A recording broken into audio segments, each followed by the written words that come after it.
Hey y'all, hey, and we are back. It's your girl Shay Baby, and listen, yo, these interviews are like, I'm telling you, it's like the puppy mill up here. We're getting it in. Look, this is our last one for today before we go over to the gala. We're gonna be broadcasting live from there, of course. So now I have with me Miss Jillian David. Jillian, oh my God, you're so pretty. Oh, thank you. You are too. Thank you. Yeah. You are. She walked on in. I said, look at her. Y'all walking on in, looking good, smelling good today. Very sweet of you. Thank you so much. So tell us a little bit about yourself. Like, who is Jillian David? So, for the purposes of the conference, I'm a romance writer. Right. So I write paranormal romance, romantic suspense. I've just started into some medical romance. My alter ego is as a rural family physician, obstetrics physician at the end of the world, and that's where I practice. And so we do a little bit of everything. You a doctor in real life? Yeah. What the fuck? Yeah. We got us a doctor now, Malik. If anybody has a heart attack, I'm on it. Don't worry. That's what's up. That's what's up. Yeah. So it's very interesting because every one of my books has something medical in it. Either a character has a medical background or there's some medical incident that occurs, and it's nice to be able to incorporate that in the book because it makes it more real. Right. So, it makes it more gruesome too, because some of the things that I've done to my characters is pretty bad. But fun. But fun. But in a good way. But in a good way. Yeah. Everybody ends up, they limp a little at the end, but it's okay. I mean, that's life. Yeah. It is what it is. It is. I absolutely love that. So, okay, would you be considered yourself as a hybrid author, both indie and published, or are you just traditionally published, or what's your tea? So I have a 4-book series that was out with Crimson Romance, which was a digital first publisher that unfortunately went away. And then the second series, which is best characterized as Psychic Cowboys, which isn't really a genre, but there you go. Psychic Cowboys. Psychic Cowboys. And that started with Crimson, but then they closed their doors, and so I ended up publishing that digital. And then I have breaking news for you that I saved up just for this show. So, girl, give me all the tea, all of it. So just in the last week, I signed a 3-book contract for a romantic suspense with Evernight Publishing, which is a digital first publisher. Okay. So you're hearing it here first. Congratulations. Thank you. And so the concept is basically the A-Team meets Universal Soldier. So it's a band of ex-Green Berets that were subjects of a military experiment gone drastically wrong. And oh my God. They're in hiding super soldiers that are also ticking time bombs, and probably getting out of it involves a lot of hot sex and stuff too. Oh yeah, I need that. When is that coming? Yeah. Today and tomorrow. I need all that. I need all that. So that'll be appearing in the next year. First book will be out within a year, and it's a 3-book series planned, and I'm excited. Congratulations! Thank you. That's what's up. I absolutely love that. So here, you just finished a panel. Yes. A workshop. Yes. Tell us a little bit about the workshop. Yeah, so it was Fast Drafting 101, which is subtitled 4 Days to a First Draft. And of course it's packed because everybody hopes for the easy button, and it just isn't. I wish it were. And the reason that I've kind of gotten to where I'm doing that panel quite a bit for different speaking engagements is because my daily schedule is so messed up. Like as a rural physician, I'm on call for sometimes weeks at a time. Yeah. And then we'll take time off, and I have to change my brain. Like I can't create while I'm working. Like it just does not work that way. It just doesn't. But I can edit while I'm working. So what I use that time off to do is to just get the draft down there, and it's just a method to get the draft on paper. And then once that's done, I can edit while I'm on call. Like I'm, somebody's 7 centimeters. I can edit a chapter while we're waiting for them to deliver. Don't tell anybody I ever said that. This is HIPAA level private. Don't tell anyone. Listen, long as you ain't filming it while you're doing it, it don't matter. Yeah. Oh my God, that is so crazy. So check this out. So the editing process, it throws me off sometimes because I hear authors say when they're editing. Yeah. Does that mean you're working with your editor? No, that just means I'm going back and fixing all the mess from the first draft. Before you send it to an editor? Yeah. So like the first draft that I put on paper, like nobody ever should see that, and it should just be like burned in effigy. It's terrible, and I allow myself to make it terrible, and that's fine. And then you go back and you revise it and fix it and spiff it up and make sure it makes sense. And sometimes I do a second run on that, and then that goes off to the editor to give it the blessing or send it back for more or whatever is needed. I absolutely love that. So when did you start? When did you know that you wanted to be a writer? Like, this is it. I'm gonna do it. Bye. Okay, so when I was 6, I wanted to be a firefighter. Oh, just so we know that. And then there was like heavy equipment involved, and so I said no. And then I very much enjoyed writing growing up, but I also had 2 younger brothers that were special needs and had a lot of medical problems, and so at a young age I was exposed to hospitals and medical stuff and all that. Yeah. And so always kind of knew I wanted to be a doctor, but I really liked writing. And so in college, I did pre-med, so I did all the pre-med courses and so forth, but I was an English major. And you want to horrify your parents. You tell them, "Hey, I've just become a poetry writing major," and like just watch their heads explode. Oh my God! Yeah, they're like, "What? That's real marketable." Right? They're probably like, "Hold on, this is not what we paid for. We paid for medical school." Yeah. So I was like, "Don't worry about it. I'm still getting the medical part taken care of." So I always sort of had that little spark in the background. Mm-hmm. And the funny part is now I could write like a prescription in iambic pentameter. There once was a drug named Viagra whose symptoms would never. So I bet you could write it in rhyme now. But I bet you that when you write, you probably just be like writing like real good. So they're like, "Oh my gosh, she don't write like a doctor." I have pretty good chart notes. They're pretty descriptive. See, yeah, you can tell it. Like you're writing a novel, and they're be like, "Yo, who'll give it back? Who is Kanan?" You're like, "Oh, sorry, that's mine in my novel. I'm good." Nice. That's right. I love that. Oh, so you talk about mixing things up. So I was querying agents on call and taking calls from the hospital and from the nursing home. Right. And accidentally put either the patient or the nurse in the subject. Like, listen. Two wrong person. Here's my pitch. So needless to say, that did not go very far. You need to tell me you need to redo. We need a redo. I just gave up on that one. Just let it go. So I absolutely love it. Okay, so you taught your class, you did your workshop. Yeah. And how do you prepare for that? Besides heavy drinking? Well, yeah. Yeah. Okay. That's how we prepare for life. Heavy drinking. I'm just kidding. I do not heavily drink. Yeah, she don't. That drink, you know of. That we don't know. She's a doctor. She don't do none of that. Yeah. So I've done a variation on this talk for several years and just kind of refined it over the years. Okay. And so that's the appropriate answer. The inappropriate answer is I tell it to myself in the shower. Like I have all my arguments in the shower. I win them all. And I also go over presentations in the shower. I love that. I'm sorry. Yo, that's good though. Sorry. I love it. I absolutely love it. Jillian. Do you want the truth or do you want me to we want the truth. This is it. Die hard truth. This is it. Jillian David. Is that a pen name? Yeah, that's your pen name. Why did you come up with that name? So my first name is Jill. So I just kind of kept that. And then I have a cousin named David. So I liked it. I wanted to keep something in there. That makes sense. Yeah. But wouldn't they kind of like tie it in with, no, because it's a different last name. So no, it's a different last name. Yeah. So, and here's the fun thing, like nobody at work knows that I write, and I keep that really, really separate and confidential because some of the themes just come on TV and just bug out. It's all right. Nobody will know. I'm nobody famous. It's fine. But some of the themes in the books are pretty dark, and I don't want there to be any patients who are ever uncomfortable or anything like that. Right, because some people cannot individualize it, I guess, or just separate it. They thinking, okay, this is how she writes, this is who she is. Right. Yeah, and it's like, no, this is, I just had a thought. This is over here. This has nothing to do. And I don't think, some people think that you can't think of nothing just to be creative about if you haven't experienced some of it. I mean, some people, but some people like, yo, it's just creative thinking. It's not like I want to do that to nobody. It's just like, okay, that's cool. Yes. And two, I think that I've cultivated a bit of an image of a very square person at work, and that's fine because I think everybody is like, oh, Dr. Jill is so sweet. And then like I literally had to defuck an entire manuscript because it was like Tourette syndrome, and I took out 1,500 really, really bad words. And I'm sorry I just said that word on your show. I apologize. Oh, we talk all the listen. We give my audience, if we don't cuss, they be like, "What the They fuck wonder is what's wrong with you. I'm like, what happened? So what's wrong with her? I'm like, girl, I don't know. So that's cool. So I had a question for you. Okay. Is it okay if I Yes, ask? definitely. So I was watching your shows, and you do a fabulous job. I was mentioning that earlier. Thank you.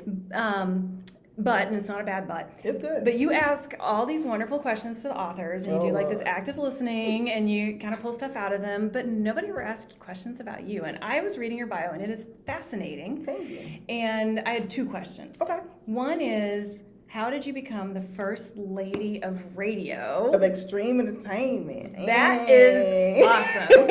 Okay, that's my first question. Okay. And my second question is, can you tell me about the Humanitarian Award? Because I feel like that's a little close to my heart, but I was just curious. No problem. So, if you don't mind me asking. No, not at all. So Extreme Entertainment, girl, okay, so you read the bio, right? I did. They are LGBTQ plus entertainment company. Awesome. And they was doing like gay pride on lock in every city, every state.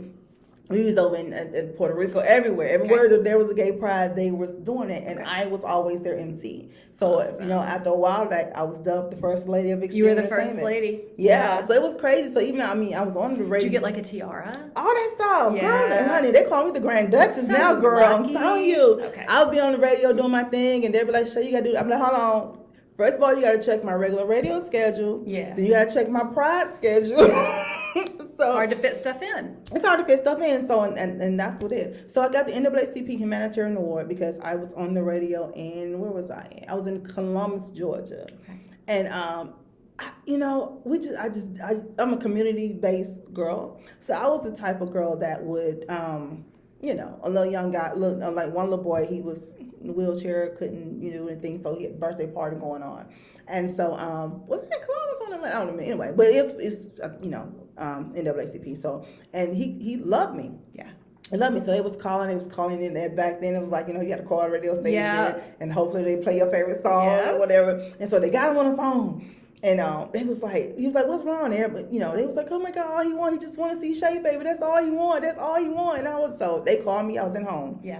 And they was like, Shay, it's boy's birthday. And I'm like, where he at? And so they told me where he lived and whatever. And so the whole neighborhood was over. Because, it was like a community thing. It's a big deal. It's a big thing, right. Yeah. And so, but they know I was coming. They just, you just showed up.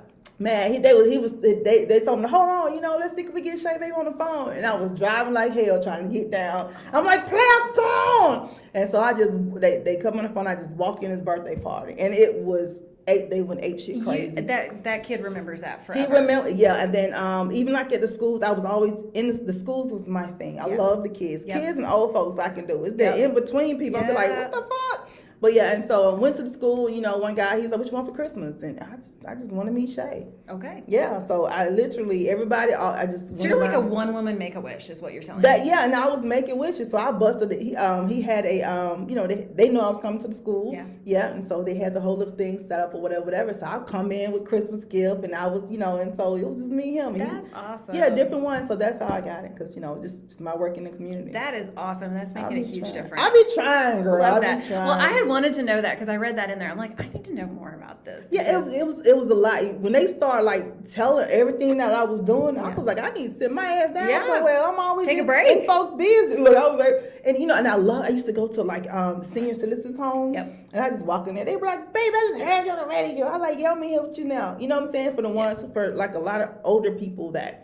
And I used to hate when people used to be like, their kids ain't never come to sit. I'm like, man, so many different circumstances in the world. Everything is not bad. Like one young lady, older lady, whatever, she passed away and stuff. Her kid could never get to see her. First, he was in the military. Yeah. And it was just him and her. So he had everything to do. So, I'll go in and see her just to see the ones in there. But I'm like, everybody's not bad. He talked to her every day. Yeah. Every chance he could, he just couldn't see her. So that was my thing. I wanted to be there for the kids who didn't have anyone there for them, and I wanted to be there for the elderly who didn't have no one just to come in and say, "What's up, girl?"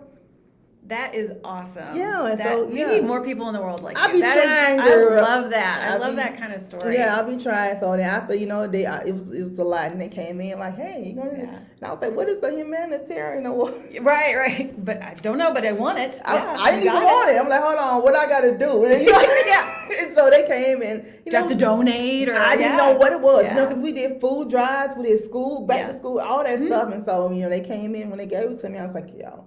That was hard. That must have been like a big moment. It was cool because I feel like when someone says we appreciate what you do, that means they acknowledge that the people too. So it's like, if I can shine light on different stuff, that means okay, I'm helping that, and hopefully in hopes that whoever's saying, Shay, you're doing a good job, would also help as well. Right. And so think about the kid that you shared that with, that made such a big difference in that child's life. Like, don't you think like that child is now more apt to do something down the road? Exactly. Yeah. So that's the whole thing. So girl, we trying, man. We trying. So when I got to look down, so this is cute. Yeah. That just warms my heart. I just love those kinds of stories because I think everybody can make somebody's life better. And it doesn't have to be a big thing. It can be a small gesture, but it can make a huge difference in their life. And you never know like who that person's going to be. You never know. Something for us might be a very small action, like just driving over to a house and saying, hey. Yeah. But for them, it's the biggest thing in their life. Exactly. Yeah. And I was just like, okay, I'm just going to the house. I'm like, this is not the right apartment. It was like, we sure in the apartment you knock on, they'll be okay. I'm like, I get that. Yeah. But, it was a big deal. And that's when I was in Atlanta, that was my thing. And, and then when I moved away, every state that I lived in and the station, that was my thing. I wanted to get in the community. I wanted to, I'm on the school board now. That's awesome.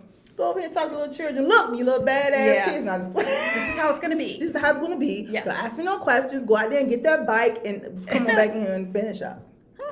I am so glad to know that. That is awesome. Thank you for sharing that. Thank you for asking. Yeah, girl. This is some mess, honey. But yes, honey, that stream entertainment girl. Oh my God. Yeah. That sounded like they would have been fun parties. It was too much fun parties. We had to talk about it off the air. It was Jesus. Turn the mic off. What? Honey, you had too much fun. Now, Jillian, and being a novelist. Okay. What did you learn a little too late? What did I learn too late? Yep. Learned to do the trope first and then the novel. And it's only taken me like 10 books to figure that out. So I'm a slow learner. So I read a craft book by Zoe York, who's really good at writing, obviously. And she said, you should probably think about your tropes first, like friends to lovers or... like second chance romance or like hidden baby, those are your tropes that you kind of build your story around. And previous to that, I was like, I have a really good idea for a story. And then I'd finish it and be like, I wonder what trope that is. And I'm like, that's not marketable. You got to make your own trope. Yeah, no, but you can't, you can, but it's just less marketable. It's like the Psychic Cowboys. It's like super fun to write, but there is no market for it because it doesn't exist as an niche. But it was really fun to write. Yeah. I mean, I enjoyed it. So I've kind of flipped it, just trying to be a little more intentional about what I'm writing and trying to write in a way that's maybe a little more accessible to a larger market. So I've just started on a medical romance series. Finally, right? It only took me 15 years to write medical. Told you I was slow. And so the whole concept is Northern Exposure meets General Hospital. So it's Yukon Valley Hospital in Alaska, and is Sonny gonna be there? Is what? Is Sonny gonna be there from General Hospital? No. Oh, okay. No, I'm sorry. This is disappointing for you. I can tell. I love Sonny. Okay, I'm back now. We'll have a character. Okay, thank you. So basically set up the 4 books in the series, each with its different trope, and it's made it easier to write it. And I'm just sad that it took me this long to figure it out. Well, as long as you figure it out, so that's all that matters. I know. And it's fun to write anyway. I mean, along the way, it's been enjoyable as well. And so I like creating stories. That's what's up. I absolutely love that. Okay, so if you could pick another pen name, what would it be? I don't know that I even have thought of another pen name. I got nothing. She said, I got nothing. I'm sticking with this one. That's good, though. I'm sticking. That one is good. Okay. Now, if you could have a conversation with your 15-year-old self, what would you tell her? I would tell her don't be a perfectionist and learn to let some things go, like we all should, I guess, right? Yeah. And just relax and like everything will actually work out. Don't stress about it. Everything will be okay. Yeah, everything will be okay. Oh, I remember being in college like super stressed and like it was unnecessary. Well, I mean, you was going to be a doctor, so I understand that. Med school was stressful. College should have been fun, and I mean it was fun. But I was a little too stressed. Because you went because you're always on the next step. You're like, you got to do this to get to here, and you got to do this to get to here, and it's always having to work for that. That makes sense. Yeah. Okay, I get that. Yeah. So, what's your most urgent priority for the rest of the year? Writing wise? Both in the literary world and in your personal life. So in the literary world, I would like to get that 3-book series going, the one we talked about with Evernight, so the romantic suspense. That's going to be high. Excited about that. Yeah. And then the other priority is my agent has sent out that medical romance on sort of perspective, like the first 3 chapters in a synopsis, and so hopefully one of the larger publishers likes it, and if they don't, it's okay. It's not for everybody, and we'll find another place to publish it. I absolutely love it. So that's that world. Medical world is just like sleep. Yeah. So recruit more people to the hospital and sleep. I absolutely love it. Now, besides being an amazing doctor and an amazing author, what else are you amazingly good at? So, running long distances and snacking a lot. So you run marathons? So I run 50Ks, so it's longer than a marathon. So I have one in 2 weeks.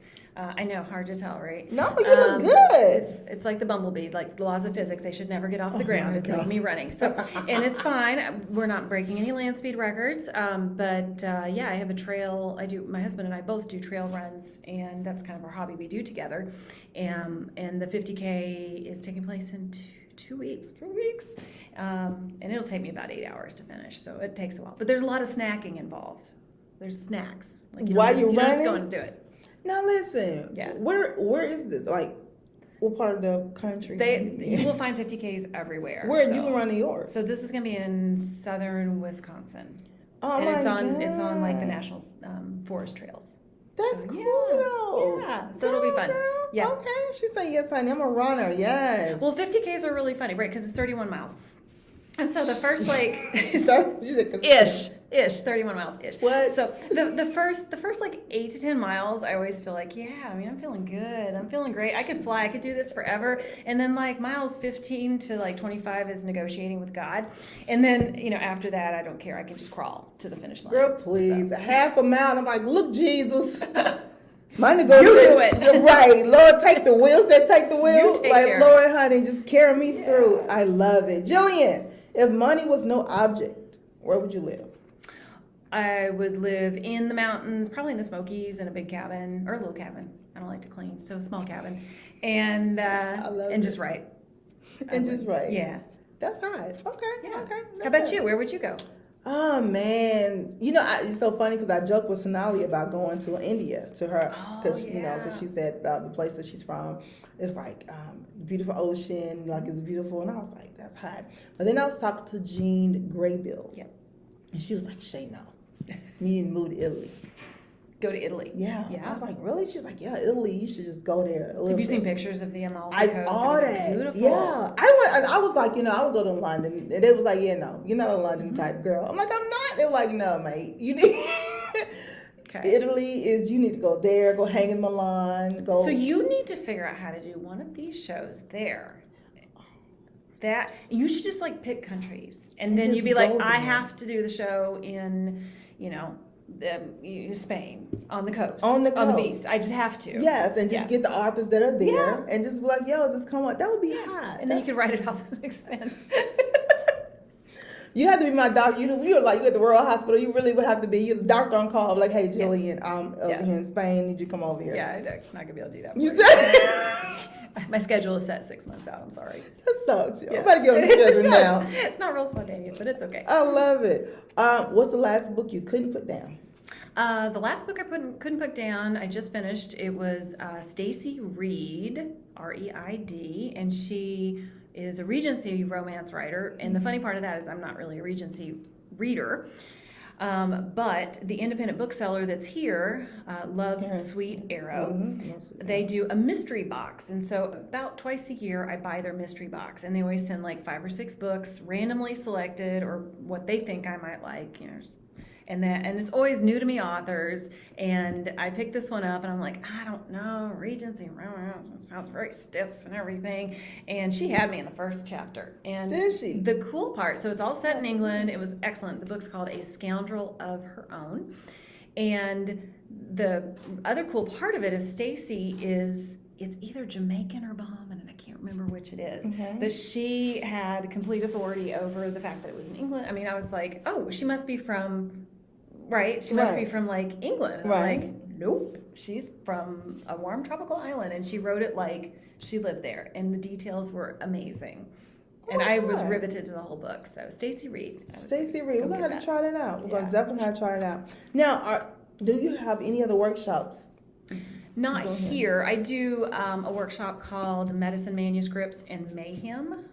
And it's basically, it's fun. It's basically like getting the details right on medical scenes when we're writing fiction. And I use a lot of like errors that we find in media, like General Hospital. Yes. So they have like people that are like supposedly in the ICU, and if you look on the monitor, there's nothing on the monitor.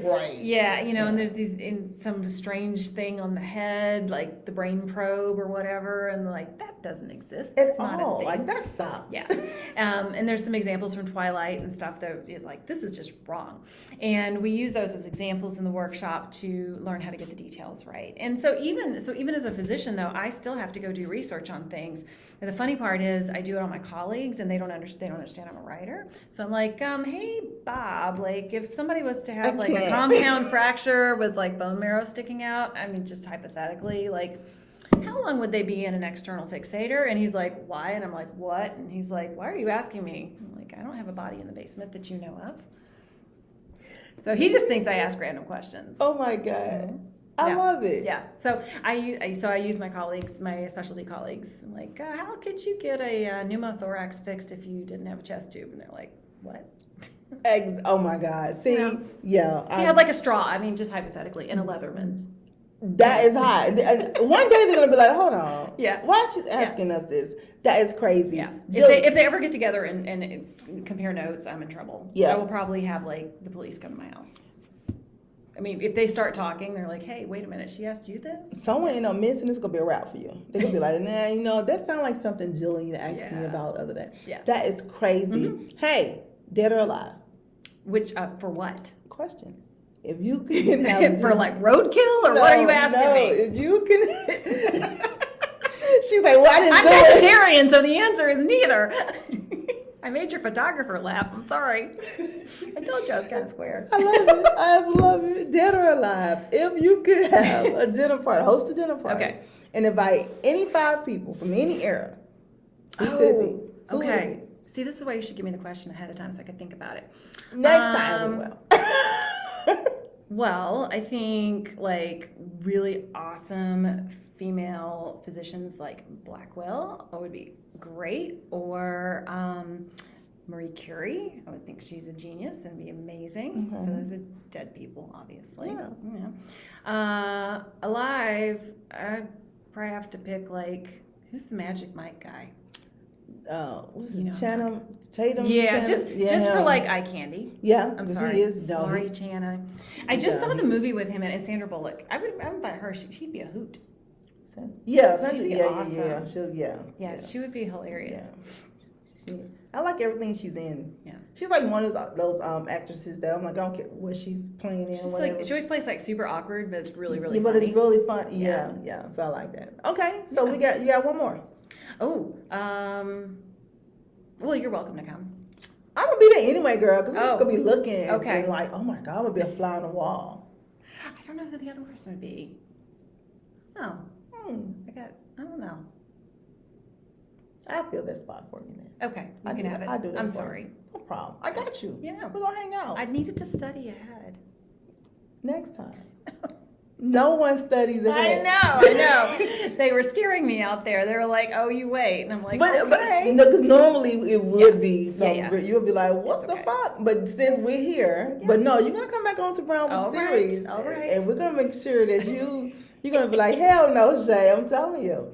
You get all the dirt. This is just like a little bit of the dirt. It's just a little bit of the dirt. All the dirt. Right, because you just finished teaching your class. And I know you got to get ready for your gala later on. Yep. And are you in the workship tomorrow or are you just doing the book signing tomorrow? Just book signing. Just book signing tomorrow. So everyone, if you're in Chicago, Miss Jillian Davis is going to be book signing. Which book are you going to be signing? I'm signing the 4 books out of the Psychic Cowboy series. Okay. And I have the best swag. So I like to stay on brand as a physician. So my swag is a Jillian David pill holder for every day of the week. So I tried to make it useful because like how many times do you get swag and you just like throw it away, right? That's hot. Yeah. That's real hot though. You're welcome to have one. Thank you. I should have brought one here with us. Yeah, I need that, and I need my book. I need you to sign it. Absolutely. And then I need my pill poppers. Not for pill popping, for prescriptions. For prescriptions. I need. This is my completely legitimate prescriptions. This is my Monday pill and my Tuesday. That'd be hot though. I love it. That's hot though. This is how rumors get started. You're like, Jillian says do drugs. Yeah, I know. No. That's not what I'm saying. Jillian, y'all know that. That's what be killing me too about people. Like it's a fucking joke. Yeah. They better not come back and say Jillian do drugs, honey.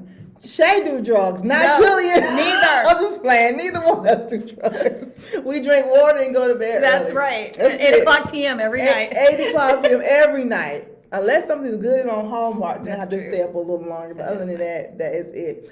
Okay, Jillian. If you were writing a book about your life, what would the title be? Hot Mess. I love it. Yeah. Ladies and gentlemen, award-winning author, Jillian Davis. Sorry I made you guys laugh. No, in the middle of the show. That's all we do here is laugh. Like this, you seen the show? Yeah, he snorted. I felt bad. Oh my God, Malik, did you snort? I'm so sorry. I didn't know. It's okay. We're putting Jillian out, and we're gonna be broadcasting live. I don't get to come back. I know. No, yeah, you definitely can come back. Broadcast live for the red carpet. I'm here right now with Ms. Award-winning author Jillian Davis. Go pick up The Psychic Cowboys. It's on Amazon. Just look for Jillian David on Amazon. It's all on there. What's your website and your social media? JillianDavid.net. Everything. And what social media is Jillian Davis? It's Jillian David, maybe 13 on Twitter. Why 13? I don't know, because it wasn't Jillian David with nothing behind it. It should be like Arthur. I know. You need to change that. I did this like 15 years ago before I knew what I was doing. Okay, change it I'm to like stuck. Arthur Jillian David or Jillian David Arthur or Jillian David that physician bitch. Something else. It needs to be like, Okay, people. So please sign up for marketing tips by... She will look at your website and revamp it and take care of all of that. Really, because it's a good side gig for you. I'm telling you, got to get some good shit. You got to get it out there. We need to be able to just go to your thing. Look, if you go to the website, it's just got like a bird, and you just. I just don't like this. I don't like the 13 behind it. Let's change that. I'm sorry. Pull her stuff up. We're changing it. Upsetting to you. Very upsetting. With Jillian David 13. What is that? I feel like we should chat offline. We are. Okay. Yeah. I may need to charge you for this. Goodbye, everybody. We'll see y'all at 5 o'clock. Come back here to the Brown Book Series YouTube channel and also to our website.